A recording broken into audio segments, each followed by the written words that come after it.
Hello बच्चा party. The Orient classes के इस प्लेटफॉर्म पे मैं अनमोल श्रीवास्तव आपका मोस्ट मोस्ट वेलकम करता हूँ। दोस्तों, इस क्लास में हमें जो स्टडी करनी है ना, वो मीटर ब्रिज को स्टडी करनी है। यार, ये मीटर ब्रिज क्या होता है, इसका काम क्या होता है, ये अपने को समझना है पहले, है ना। कि क्या होता है मीटर ब्रिज, कैसे ये काम करता है, ये सारी चीजें अपने को समझना है, ठीक है। तो सबसे पहले देखते हैं मीटर ब्रिज होता क्या है। मीटर ब्रिज अपने पास जो होता है ना, ये एक सर्किट होता है। मीटर ब्रिज क्या होता है, एक सर्किट होता है, ठीक है। अगर आपसे कोई पूछे मीटर ब्रिज क्या है, तो आप ये नहीं बताओगे मीटर ब्रिज एक इंस्ट्रूमेंट है। मीटर ब्रिज क्या है, एक सर्किट है जिसका जो वर्क होता है ना, इसका जो वर्क होता है, ये अननोन रेजिस्टेंस को फाइंड करने में किया जाता है। एक जो अननोन रेजिस्टेंस है ना, उसको फाइंड करने में इसका यूज किया जाता है। इसका जो वर्क है ना, अननोन रेजिस्टेंस को नोन बनाने में, है ना, फाइंड करने में किया जाता है, ठीक है। कैसे हम अननोन रेजिस्टेंस की वैल्यू फाइंड करते हैं, इस मीटर ब्रिज की सर्किट में होता क्या क्या चीजें हैं, ये सारी चीजें हम लोग समझते हैं, ठीक है। तो सबसे पहले इसकी सर्किट को समझ लेते हैं, इस सर्किट में है क्या क्या चीजें। देखिए, इस सर्किट में अपने पास ये तो आपके पास वुडन ब्लॉक होता है, वुडन ब्लॉक होते हैं, ठीक है। जिस वुडन ब्लॉक के दोनों एंड से यहाँ पे जो एक वायर आपको दिख रहा है ना, ये वायर व्हाइट कलर में ऐसे कनेक्ट है। इस वायर को हम बोलते हैं रजिस्टिव वायर।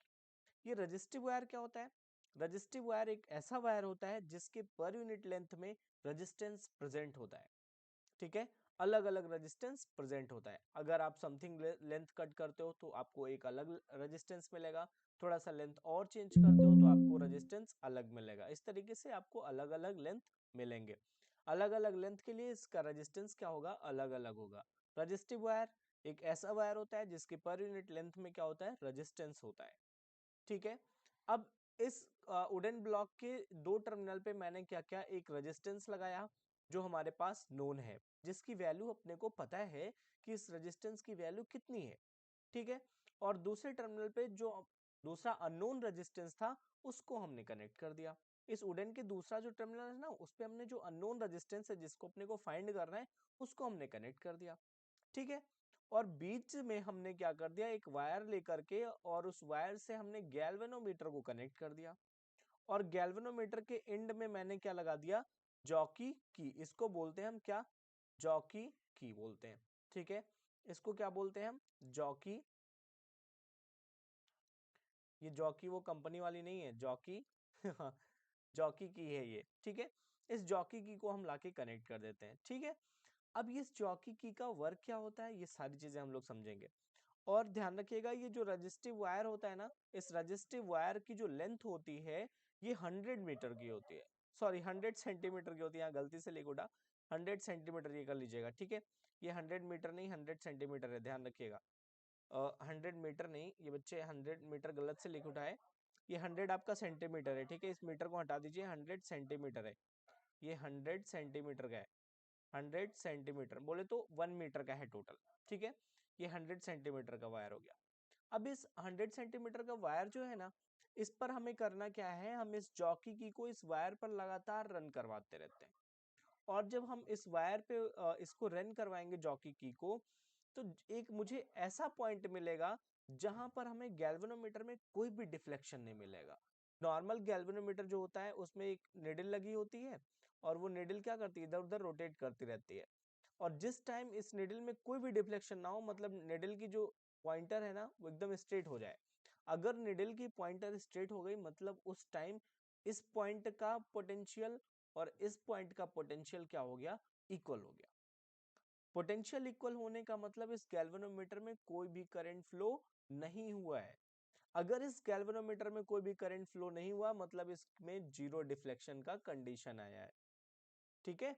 और जब जीरो डिफ्लेक्शन का कंडीशन मिल जाता है, तो उसी को हम बैलेंस पॉइंट बोलते हैं, ठीक है। तो बैलेंस पॉइंट क्या होता है, जिस टाइम इस गैल्वेनोमीटर में कोई भी डिफ्लेक्शन नहीं हो मिल रहा है, मतलब इस गैल्वेनोमीटर में कोई भी करंट नहीं फ्लो हो रहा है, मतलब यहाँ का पोटेंशियल और यहाँ का पोटेंशियल क्या हो गया, इक्वल हो गया, तो उस कंडीशन को हम बैलेंस कंडीशन कहते हैं। और हम जब भी बात करेंगे तो हमेशा हम बैलेंस कंडीशन को ही लेकर के बात करेंगे। सपोज मैंने इस गैल्वेनोमीटर को जॉकी की से कनेक्ट किया, और मैं इस जॉकी की को इस रजिस्टिव वायर पे लगातार ऐसे रन करवाते जा रहा हूँ।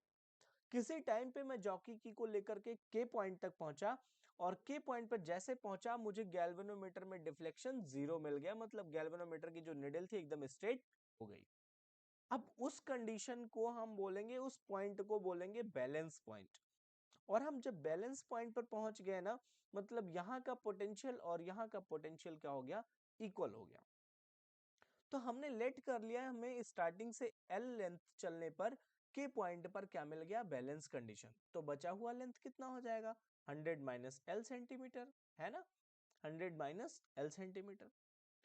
अब इस कंडीशन पे अगर हम ध्यान से देखें तो आपने वेट स्टोन ब्रिज पढ़ा होगा, Wheatstone bridge, Wheatstone bridge, ठीक है।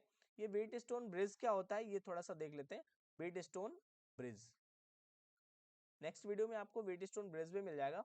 वेट स्टोन ब्रिज में अगर 4 रेजिस्टेंस हैं और चारों एक पैरेललोग्राम के चारों साइड्स में लगे हुए हैं, ठीक है, चारों रेजिस्टेंस एक पैरेललोग्राम के चारों साइड्स में लगे हुए हैं, ठीक है।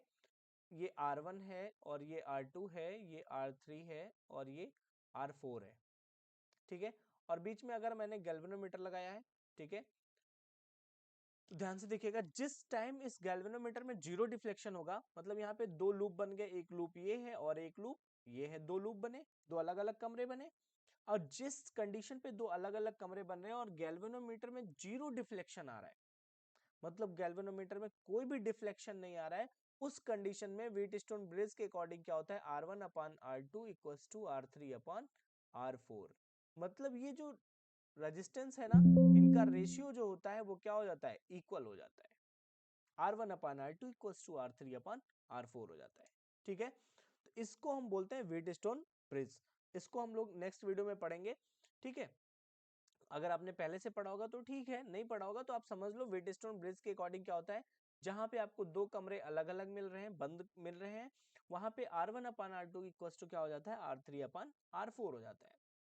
इसी फिगर को हम यहाँ पे ध्यान से देखें तो अपने पास एक लूप तो यहाँ पे बन गया, फर्स्ट लूप यहाँ पे बन गया और सेकेंड लूप यहाँ पे बन गया। ध्यान से देखो, अगर मैं बात करूं ए सी के एफ में, ए सी के एफ में, ठीक है।